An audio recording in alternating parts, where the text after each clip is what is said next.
আমাদের ভয় কিসে জানেন? আয় রোজগার ভেঙে পড়ার ভয়, ফাইন্যান্সিয়ালি ব্যাংক্রাপ্ট হওয়ার ভয়। কিন্তু সময়ের সাথে সাথে আমাদের শরীরটাও যে ভেঙে যাচ্ছে, আমরা যে বায়োলজিক্যালিও ব্যাংক্রাপ্ট হয়ে যাচ্ছি, সেটা কিন্তু সহজে আমাদের সামনে আসে না আনটিল ইটস টু লেট। অথচ একটু ভাবুন তো, আপনি সারা জীবন পরিশ্রম করে একটা ক্যারিয়ার বানালেন, একটা পরিচিতি তৈরি করলেন, কিন্তু সেটা উপভোগ করার সময় আসার আগেই আপনার সময় ফুরিয়ে এলো। কি আনফরচুনেট, তাই না? আশেপাশে প্রতিনিয়ত আমরা এমনটাই দেখছি। পরিচিত অথবা সুপরিচিত অনেকজন আমাদের মাঝে থেকে হারিয়ে গিয়ে আমাদের যেন একটা অশনি সংকেত দিয়ে গেলেন। কি সেই সংকেত? আমাদের বয়স যখন 20-এর ঘরে, তখন আমাদের শরীর অনেক ফরগিভিং। এ সময় আমাদের মেটাবলিজম হাই, আমাদের অর্গানগুলো তরতাজা। তখন ঘুম না হলেও শরীর চাঙ্গা থাকে, জাঙ্ক খেলেও শরীর ফিট থাকে, আর অবহেলা করলেও সে টিকে থাকে। তাই আমরা ভাবি আমি তো ঠিকই আছি, বড়রা যা বলে আমার তো তার কিছুই হয় না। কিন্তু মানুষের শরীরও মানুষের মতোই। শরীর ক্ষমা করে কিন্তু ভুলে যায় না। প্রতিটা নির্ঘুম রাত, খাবারের প্রতি অবহেলা, অথবা কোনো মুভমেন্ট না করেই ঘন্টার পর ঘন্টা পড়ে থাকা, শরীর চুপ করে সেগুলো রেকর্ড রাখে। বিশেষ করে লিভার কোনো ব্যথা দেয় না, সে কোনো সংকেতও দেয় না, সে শুধু সবকিছুর হিসেব রাখে। কিন্তু বয়স যখন 30 পার হয়, তখন শরীর আর চুপ থাকে না।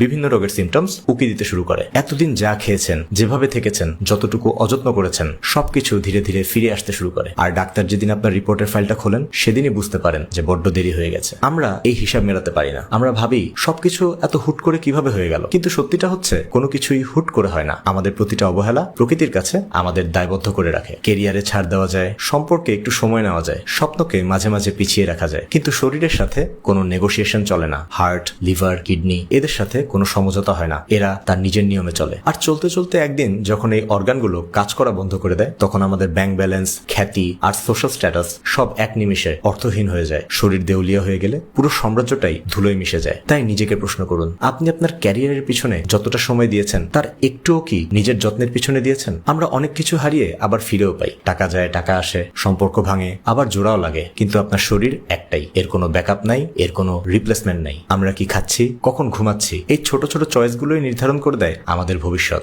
যদিও জেনেটিক্স আর মহান আল্লাহ তাআলার ইচ্ছার উপর আমাদের কোনো হাত নেই, কিন্তু নিজের শরীরটাকে অবহেলা করা অথবা ফিট রাখার সিদ্ধান্তটা কিন্তু আমাদের হাতেই। আপনার সবচেয়ে বিশ্বস্ত আর সবচেয়ে বড় সম্পদ এটাই, আপনার হেলথ, ইয়েট সবচেয়ে বেশি অবহেলিত।